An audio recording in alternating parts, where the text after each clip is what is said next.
বাঁকুড়া কতুলপুর রাস্তা সংস্কারের দাবিতে রেল লাইনের কাজে ব্যাহত মাটি পরিবহনের সঙ্গে যুক্ত অন্তত 40টি ডাম্পার আটকে রেখে বিক্ষোভ দেখালেন সম্মিলিত গ্রামবাসী। কতুলপুরের তাজপুরের ঘটনা। গ্রামবাসীদের তরফে জানানো হয়েছে, বিষ্ণুপুর তারকেশ্বর ভায়া জয়রামবাটি কামারপুকুর রেল লাইনের কাজ চলছে।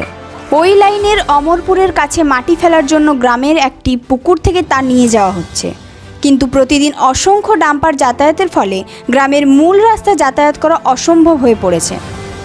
ভেঙে পড়া রাস্তায় আশেপাশের গ্রাম অসংখ্য ছাত্রছাত্রীর যাতায়াত কার্যত বন্ধ। রাস্তাটি খুব ভালো ছিল, আমাদের ছেলে মেয়েরা সব স্কুলে পড়তে যাচ্ছিল বা আরো আদার্স লোক এই দিক দিয়ে যায়, গাড়ি ঘোড়াও যায়। আমাদের রাস্তাটি খুবই ভালো ছিল, এই জাম্পারগুলো যে আমাদের রাস্তাটি খারাপ করে দিয়েছে। সর্বশেষ পাওয়া খবর অনুযায়ী সমস্যা সমাধানে কতুলপুর থানার পুলিশ গ্রামবাসীদের সঙ্গে বৈঠক শুরু করেছে।